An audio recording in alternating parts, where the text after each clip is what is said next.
మూలము ఏంటి అనే సంగతి చెప్తాను. ఏంటంటే 2వ కీర్తన నెరవేరుతున్నది. భూరాజులు యెహోవాకును ఆయన అభిషిక్తునికి విరోధముగా వారు ఆలోచన చేస్తున్నారు. ఏలికలు ఏకీభవించి ఆలోచన చేస్తున్నారు. ఇదంతా క్రీస్తుకు వ్యతిరేకంగా చేస్తున్న కుట్ర. ఈ లోకాన్ని పరిపాలిస్తున్నటువంటి దుష్టశక్తి సాతాను మనుషులను ద్వేషంతో నింపేశాడు. క్రీస్తు సువార్త పట్ల ద్వేషంతో నింపేశాడు. దయచేసి ఒక విషయం గమనించాలి.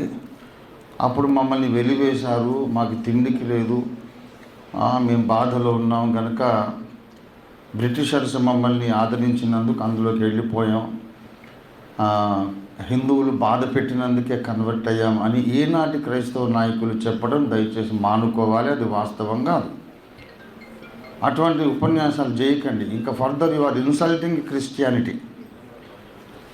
ఎవడో మనకు అన్నం పెట్టలేదు, దగ్గరికి రానివ్వలేదని బాధపడి దిక్కులేని పరిస్థితుల్లో వెళ్ళలేదు.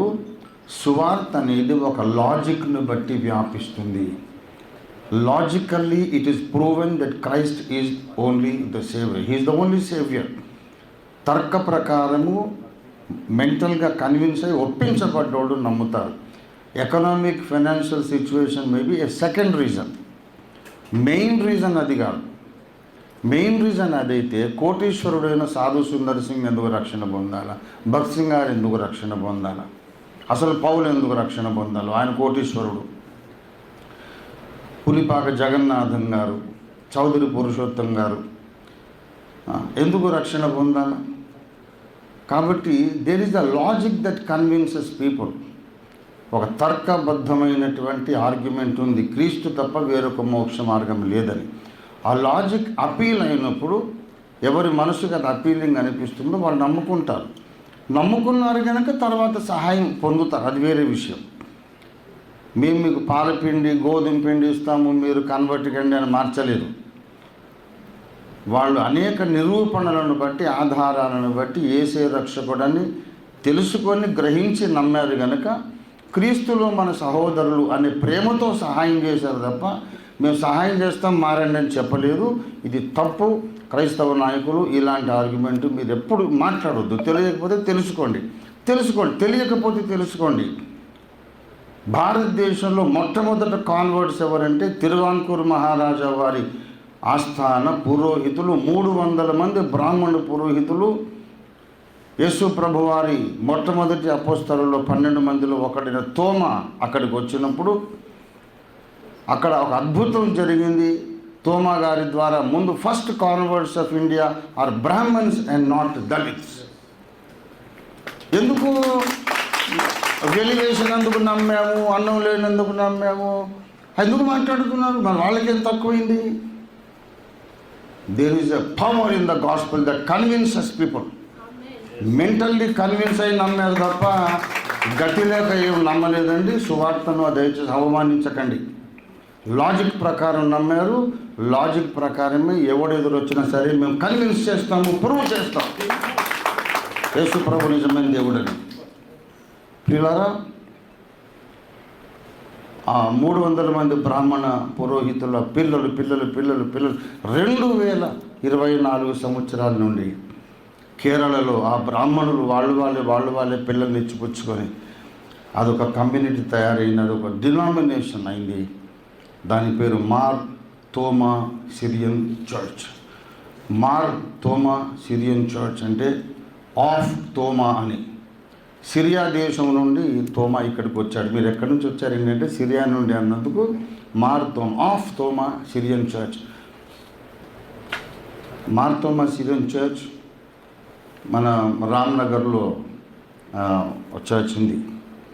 ప్రియులారా, వాళ్ళందరూ బ్రాహ్మణ్సే. కాబట్టి భగత్ సింగ్ గారు వాళ్ళు కోటీశ్వరులు.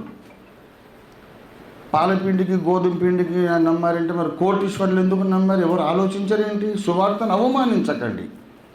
పేదలు నమ్మారు, ధనికులు నమ్మారు, అన్ని కులాల వాళ్ళు నమ్మారు, ఇప్పుడు నమ్ముతున్నారు. ఎకనామిక్ ఇష్యూ ద్వారా గాస్పుల్ వ్యాపించలేదు. లాజికల్గా నిరూపణలను బట్టి ఆధారాలతో క్రీస్తు ఏకైక రక్షణ మార్గమని ప్రజలు కన్విన్స్ అవుతున్నారు కాబట్టి సువార్త వ్యాపిస్తుంది. దేవుని స్తోత్రం కలిగింది. సెకండ్ పాయింట్, ఈ విధంగా సువార్త వ్యాపిస్తూ ఉన్నది కనుక దీనిని ఈ లోకాధికారి దుష్టుడు వాడు సహించలేక దీన్ని ఎట్లాగైనా అరికట్టాలి అని ద్వేషం పుట్టించాడు. ఆ సుదీర్ఘమైన ఇష్యూ నేను అసలు ఇప్పుడు చెప్పదలుచుకోలేదు. వేరే నా ప్రసంగాలు ఇంటర్నెట్లో ఉన్నాయి. ఆ బ్రాహ్మణులను ముందు సత్యంలోకి రక్షణలోకి తీసుకొని వస్తే వాళ్ళు ఈ మతం అంతా బాగానే ఉన్నది, కానీ ఇప్పటిదాకా అంటరాన్నోళ్ళను ఎంచిన వాళ్ళతో కలిసి కూర్చొని మనం భోజనం చేయాలి కాబట్టి అదొక్కటే పాయింట్ బాగలేదు. యేసయ్య నిజమైన దేవుడే, వాళ్ళకైతే చెప్పొద్దు అని సువార్తను మూసేసి పెట్టారు. అగ్రవర్ణానికి అందించినప్పుడు సువార్త వ్యాపించట్లేదు కనుక దేవుడు కింది నుంచి మొదలు పెట్టుకొచ్చాడు. ఇప్పుడేమో వాడు చెప్తే నేను వింటానా, అంటరాన్నోడు చెప్తే అని ఇప్పుడు వ్యాపించనివ్వట్లేదు. ద్వేషం, ఏదో రకంగా క్రీస్తు మీద ద్వేషం, క్రీస్తు మార్గం, క్రీస్తును గూర్చిన సువార్త వ్యాపించకూడదు అని ఏలికలు ఏకీభవించి, ఏలికలు రాజకీయ రంగాన్ని సాతాను గ్రిప్లోకి తెచ్చుకున్నాడు. రాజకీయ కుట్ర జరుగుతోంది. సువార్త వ్యాపించకుండా రాజకీయ కుట్ర జరుగుతోంది. 49లో మన రాజ్యాంగం ఫైనలైజ్ అయిన తర్వాత ఆమోదించబడ్డాక 50లో మళ్ళీ రాజేంద్ర ప్రసాద్ గారు ఎందుకు ప్రెసిడెన్షియల్ ఆర్డర్ ఇవ్వాల్సి వచ్చింది? రాజకీయ కుట్ర జరుగుతోంది. I'm finishing my brief speech. సువార్త ఈ దేశంలో వ్యాపించకుండా ఆర్కియోలాజికల్ ప్రూఫ్స్, పురాతత్వ శాస్త్ర నిరూపణలు కలిగినటువంటి క్రీస్తు సువార్త ఈ దేశంలో వ్యాపించకుండా రాజకీయ కుట్ర జరుగుతోంది గనక రంగనాథ్ మిశ్రా కమిషన్కు ఏ గతి పట్టిందో రేపు బాలకృష్ణన్ కమిషన్ ఈ రిపోర్ట్ కూడా అదే గతి పడుతుంది. ఆయన మంచి రిపోర్ట్ ఇవ్వచ్చు, అయినా సరే బుట్ట దాఖలు చేస్తారు, మళ్ళీ ఒక 25 ఏళ్ళు గడిచిపోతాయి. ఏలికలు ఏకీభవించి రాజకీయ కుట్ర చేస్తున్నారు క్రీస్తు సువార్త వ్యాపించకుండా. పరిష్కారం ఏంటంటే దీన్ని రాజకీయంగానే మనం పరిష్కరించుకోవాలి. బాబాసాహెబ్ అంబేద్కర్ ఏనాడో చెప్పారు, క్రైస్తవులు మీరు రాజకీయాలకు దూరంగా ఉన్నందుచేత మీ కమ్యూనిటీ నష్టపోతుంది. Babasaheb said this. ఇంతకుముందు కూడా వక్తలు చెప్పారు. మరి ఇంతకుముందు మరి మా డీజీపీ బాబురావు గారు చెప్పారు, అలాగే ఇంకా ఫ్రాంక్లిన్ గారు చెప్పారు, చాలామంది వక్తలు చెప్పారు. మనము శాంతియుతంగా, ప్రజాస్వామ్యబద్ధంగా, రాజ్యాంగబద్ధంగా పంజాబ్ రైతులను స్ఫూర్తిగా తీసుకొని రోడ్ల మీదకి ఎక్కాలి, మనము నిరసనలు వ్యక్తం చేయాలి, దీర్ఘకాలిక పోరాటం మనం చేయాలి. తప్పకుండా ఇలాంటి ఉపన్యాసాలు, ఇలాంటి సభలు ఇంకా 1 లక్ష పెట్టినా సరే ఈ సమస్య తీరదు. ఎప్పుడు తీరుతుందంటే ఈ పాయింట్ మాట్లాడడానికి కనీసం 5 ఎంపీలను మనము గెలిపించుకొని లోక్సభలో చర్చకు తీసుకురావాలి. అందుకు నేను రాజకీయ పార్టీ పెట్టాను. ఇప్పుడు నా పార్టీలోకి రమ్మని ఎవరిని పిలవట్లేదు. పోనీ ఇంకో కొత్త ప్రయత్నం చేద్దాం, కానీ మనం ఒక రాజకీయ శక్తిగా ఏర్పడినంత వరకు, మోర్ ప్రిసైజ్లీ మనమందరము ఓటు బ్యాంకుగా ఏర్పడినంత వరకు ప్రభుత్వం మన బాధలను పట్టించుకోదు. అది న్యాయమే. న్యాయం ఎందుకు తెలుసా? ఇది ప్రజాస్వామ్యం. ప్రజలిచ్చే ఓట్ల మీద ఆధారపడి ప్రభుత్వాలు ఏర్పడతాయి గనక ఎవరైతే ఓటు వేస్తున్నారో ఆ ఓటర్స్, ఆ ప్రజలు తమ అభిప్రాయాన్ని క్లియర్గా లోక్సభలోకి వచ్చి ప్రకటించుకోవాలి. రోడ్ల మీద మీటింగ్లు పెడితే ఇంకా 1 లక్ష పెట్టినా లాభం లేదు. క్రైస్తవులందరూ ఒక ఓటు బ్యాంకుగా మారాలి. ఒకవేళ అలా జరగకూడదు, జరగాలని నేను చెప్పట్లేదు, కానీ ఫర్ ఎగ్జాంపుల్ చెప్తున్నా, ఆ గేట్ ముందు ఒక ముస్లిం సోదరుని పట్టుకొని ఒకవేళ ఎవరైనా కొడితే చుట్టుపక్కల ఎంతమంది ముస్లిమ్స్ ఉన్నారో మొత్తం లెక్క తేలిపోతుంది. ఇప్పుడు వచ్చేస్తారు అందరూ. అది అక్కడ పట్టుకొని ఒక క్రైస్తవుడిని కొడితే వాడు మా డినామినేషన్ కాదు కదా, మేము ఎందుకు వెళ్ళాలి అనుకుంటారు. అరే ఆయన కొడితే ఎందుకు వెళ్ళలేదు మీరు అంటే, ఆయనకు భాషలు రావండి, ఆయన వాళ్ళ ఆడవాళ్ళు గాజులు వేసుకోరండి, లేకుండా గాజులు వేసుకుంటారండి, ఇలాంటి ట్రాష్ అంతా మాట్లాడి క్రైస్తవులు ఏ సిద్ధాంతమైనా నమ్మని, ఏ బోధైనా చేసుకొని యేసు నా దేవుడు అంటున్నారు కనుక యేసయ్య నా దేవుడు అన్నటువంటి ప్రతి ఒక్కరు కూడా నా బంధువే అనుకున్నంత ఐక్యతకు వచ్చి, ఆ ఐక్యతను ఒట్టిగా వేదికల మీద కాదు, ఎన్నికలలో ఓటు బ్యాంకుగా మనం వ్యక్తపరిచిన నాడు మాత్రమే ప్రభుత్వం మన మాట వింటుంది. ఎస్, కాబట్టి ఒక రాజకీయ శక్తిగా మనం ఏర్పడదాం. నేను ప్రతిపాదిస్తున్నాను, ఉస్మానియా యూనివర్సిటీ క్యాంపస్లో మొదలైనటువంటి ఈ కార్యక్రమాలు, డిమాండ్స్ అన్నీ కూడా మహా ఉద్యమ రూపం సంతరించుకొని ఎన్నెన్నో ఫలవంతమైనటువంటి విజయవంతమైన పోరాటాలు చేశారు. కనుక ఈ ప్రయత్నం ఇక్కడ ప్రారంభించినందుకు నా సహా ఉద్యమకారుడు గడ్డం అశోక్ను నేను అభినందిస్తున్నాను. చాలా సంతోషం. ప్రియ మిత్రులారా, మనం దీన్ని ఇక్కడి నుంచి ఎల్బీ స్టేడియంకు తీసుకెళ్ళాలి.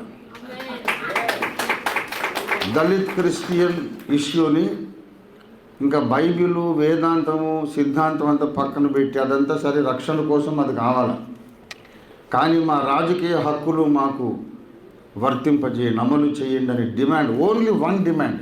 రాజ్యాంగం ఏది చెప్పిందో, ఆర్టికల్ 25, 26లో ఏది చెప్పిందో సరిగ్గా ఆ హక్కులు మాకు ప్రాక్టికల్గా వర్తింప చేయండి, లేకపోతే మేము ఊరుకునేది లేదు అనే సింహగర్జన చేయడానికి 1,00,000 మంది క్రైస్తవులను హాజరుపరచాలి.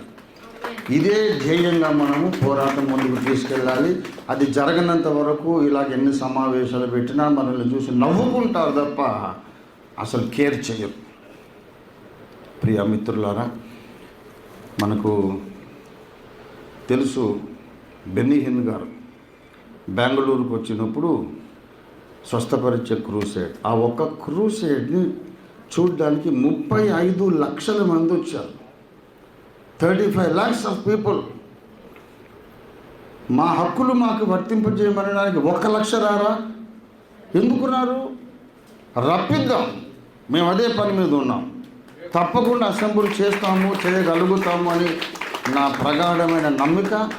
అదే ప్లాన్లో ఉన్నాము, గ్రాస్ రూట్ లెవెల్లో పని చేస్తూ ఉన్నాం. ప్రియ మిత్రులారా, మనం అందరము ఒకరికొకరు సహకరించుకుందాం. ఒకే మాట చెప్పి ముగిస్తాను. ఇక్కడికి రాకముందు మా చర్చ్ ఆఫీస్ మీద దాడి జరిగింది, గొడవైంది. సరే, నేను కొంచెం ఫోన్లో మేనేజ్ చేశాను. ఒక అబ్బాయికి బ్యాప్టిజం ఇచ్చానని ఏదో గొడవకు వచ్చారు. ఆ అబ్బాయిని నిలబెట్టి పోలీసు వాళ్ళు సాక్ష్యం తీసుకున్నారు. నన్ను ఎవరు బలవంతం చేయలేదండి. బాప్టిజం ఇవ్వమని నేనే ఆయన్ని బలవంతం చేశాను. నేను మేజర్ని, 21 సంవత్సరాలు, నన్ను ఎవరు ఫోర్స్ చేయలేదు, ఇష్టపూర్వకంగా నేను పొందానని చెప్పి వాళ్ళు సిగ్గుపోయింది, వెళ్ళిపోయారు. నిరంతరం we are in the forefront. 1400 సంఘాలు కట్టాను, నన్ను తలగా పగలు కొట్టారు, నా వెన్నుపూస విరిగి అన్నీ అనుభవించాను నేను. కనుక ప్రియులారా, ఆఖరణ ఒక మాట చెప్పి నేను ముగిస్తాను. ఈ రీతిగా మనలను దాడి చేసి, కొట్టి, హింసించి చంపుతున్నటువంటి ఈ శక్తులు, ఈ వ్యక్తులు ఏం చూసి కొడుతున్నారు? ఎందుకు దాడి చేస్తున్నారు? వాళ్ళ మెయిన్ పాయింట్ ఏంటో తెలుసా? ఒరే, వీరు బ్యాప్టిస్ట్ ఓటరా, వీడిని కొట్టండి అనడం లేదు. వీడు పెంతుకొస్తూ ఉంటా, భాషలు మాట్లాడతాడు, వీడిని కొట్టండి అనడం లేదు. వీళ్ళు చిలక నింపిస్తారా, కొట్టండి అనడం లేదు. యేసు ప్రభు దేవుడు అంటున్నాడు రా, కొట్టండి అంటున్నారు. యేసు దేవుడు అంటున్నారు గనక కొడుతున్నారు. కాబట్టి యేసు నా దేవుడు అన్న వాళ్ళందరూ ఏకము కావాలి. Because that is the point for which we are being hated and being attacked. అందరూ ఒకటి కావాలి. ప్రియ మిత్రులారా, నేను ఎక్కువ మాట్లాడడం ఇష్టం లేదు. ఇవాళ జమ్మూ కాశ్మీర్ నుండి, పంజాబ్ నుండి, మణిపూర్ నుండి కేరళ వరకు రాష్ట్రీయ క్రైస్తవ పరిషత్ పనిచేస్తుంది, నేషనల్ క్రిస్టియన్ పరిషత్ పనిచేస్తుంది. ఎందుకు దాన్ని వాడుకోరో నాకు అర్థం కాదు. Why can't all the Christian denominations become a part of RKP? అంటే ఓఫీర్ పెట్టాడు కాబట్టి. అరే ఓఫీర్ గారు నీ సొమ్మేం తిన్నాడు? నీకేం ద్రోహం చేశాడు? ఏ విధంగా నీకు నష్టం చేశాను? Why people don't like Ranjith ఓఫీర్? న్యాయం కావాలంటారు, న్యాయం కొరకు పోరాడి నెత్తురు కూడా చిందించిన వాడిని ద్వేషిస్తారు. నేను ఎవరిని డబ్బులు అడగలేదే. ఒక వేదిక అయితే ఏర్పాటు చేశాను. మీకు ఇష్టమైతే ఆ వేదిక వాడుకోండి, లేదు ఇంకొక వేదిక నిర్మించండి, నేనే వస్తాను ఆ వేదిక మీదకి. మనం ఒకటి కావాలి ఒకటి అయ్యి పోరాడమే కావాలి, ఏకమై పోరాడమే కావాలి. నేను పెట్టిన సంస్థ ఇష్టం లేదు, I agree with you, I understand. మీరు ఒకటి పెట్టండి sir, you become the leader, I will follow you. నేను నా 1400 సంఘాలు మిమ్మల్ని ఫాలో అవుతాయి. ఎవరు లీడ్ చేస్తారనేది మనకి ఇప్పుడు అవసరం లేదు. మనకు కావలసింది న్యాయం కావాలి. ఇప్పుడు మనం చెప్పుకున్న ఈ లాజిక్లన్నీ వాళ్ళకి తెలియవని కాదు. దళిత క్రైస్తవులకు అన్యాయం జరుగుతుందనే సంగతి కాంగ్రెస్ పార్టీకి తెలుసు, బీజేపీకి తెలుసు, అందరికీ తెలుసు. కానీ ఏలికలు ఏకీభవించారు సువార్తను ఆపాలని. కనుక ఈ అన్యాయాన్ని వాళ్ళు రాజకీయంతో ఈ అన్యాయం చేస్తున్నారు. కనుక రాజకీయంతోనే మనం ఎదుర్కోవాలి, ముళ్ళును ముళ్ళుతోనే తీయాలి. ఇక మిత్రులారా, మీ కాళ్ళు ముళ్ళు గుచ్చుకుందనుకోండి, 1 తులం బంగారం ఇస్తాను, ₹1,00,000 ఇప్పుడు. ఆ బంగారంతో రుద్ది ముళ్ళు తీయగలరా? ముళ్ళు చాలా విలువలేనటువంటిది, వేస్ట్ అది. అసలు దానికి ₹1 కూడా రాదు అమ్మితే. ఆ ముళ్ళు గుచ్చుకుంది. ఈ బంగారం అమ్మితే ₹1,00,000 వస్తాయి. బంగారం విలువైంది, కానీ ముళ్ళు తీయడానికి పనికిరాదు. అలాగే మన సిద్ధాంతాలు, వేదాంతము, ఈ పోరాటాలు, నినాదాలు అన్నీ విలువైనవి, కానీ ముళ్ళు తీయడానికి పనికిరాదు. రాజకీయ కుట్ర అని ముళ్ళను తీయడానికి రాజకీయ కార్యక్రమం, ఆచరణ అనేదే మనకు ఏకైక మార్గం. కనుక దయచేసి అందరము పొలిటికల్గా మోటివేట్ కావాలి. 45 సంవత్సరాలుగా మేము చేస్తున్న పోరాటం అది. 45 ఏళ్ల క్రితం మొదలుపెట్టిన పోరాటం ఇవాళ ఆర్కేపీ, ఐపీబీపీ దాకా వచ్చింది. కనుక దయచేసి చేతులు జోడించి అడుగుతున్నా, నా మీద ద్వేషం ఉన్న వాళ్ళందరికీ నా వందనాలు. నన్ను ద్వేషించండి, నన్ను వదిలేసేయండి. I'm a useless fellow. At least you become a useful fellow. నువ్వు అక్కడ చేయవయ్యా పనికొచ్చే పని. నేను అనేక రాష్ట్రాల్లో ఆర్కేపీ పెట్టాను. ఇవాళ మీరు ఒకటి చేయండి. మరి అంత ఫాలోయింగ్ లేదు. అరే నువ్వు లీడర్గా నువ్వు పనికిరావు, ఫాలోవర్గా పనికిరావు. మనం ఎప్పుడు సమస్య మనం ఎప్పుడు మనం సాధించుకుంటాము, పరిష్కరించుకుంటాము. క్రైస్తవుల మైండ్ సెట్ మారాలి. అనవసరమైన కక్షలు, ద్వేషాలు మానుకోవాలి. సిద్ధాంతాలు ఎవరింట్లో వాళ్ళు పెట్టుకోండి. మీరు చిలకరింపిస్తారో, ముంచడం ఇస్తారో, లేకపోతే గాజులు వేసుకుంటారో, తీసేస్తారో, ఎవరి ఇష్టం వాళ్ళదే. కానీ మన హక్కుల మీద దాడి జరిగినప్పుడు అందరూ ఒక్క మనిషి అయినట్లు ఏకీభవించి రోడ్లు ఎక్కాల్సిందే. క్రైస్తవులు ఒక్క ఓటు కూడా మీకు పడదు. రేపు 1,00,000 మంది మనం ఒక చోట హాజరై రాజకీయ నాయకులందరినీ పిలుద్దాం. ఈ ఓట్లు మీకు కావాలా వద్దా, అసలు మీ సంగతి ఏంటో చెప్పడానికి నిలదీసి అడుగుదాం వాళ్ళను. అప్పుడు కానీ ఈ సిస్టమ్ అంతా దిగొస్తుంది. సార్ మీ డిమాండ్ ఏంటో చెప్పండి, ఏం చేయాలని. అదొకటే ప్రాక్టికల్ వే. ఇలా మాట్లాడుకుంటే నవ్వుకుంటారు వాళ్ళు. మాట్లాడడం లేదు, 70 ఏళ్ళ బట్టి మాట్లాడుతూనే ఉన్నాం. ఏలికలు ఏకీభవించి కుట్ర చేస్తున్నారు. అణిచివేయబడుతున్నటువంటి దేవుని ప్రజలు ఏకీభవించి ముళ్ళును ముళ్ళుతో తీయాలి. అదొకటే పరిష్కారం. అందరికీ నమస్కారం. ఈ అవకాశం ఇచ్చిన పెద్దలకు వందనాలు.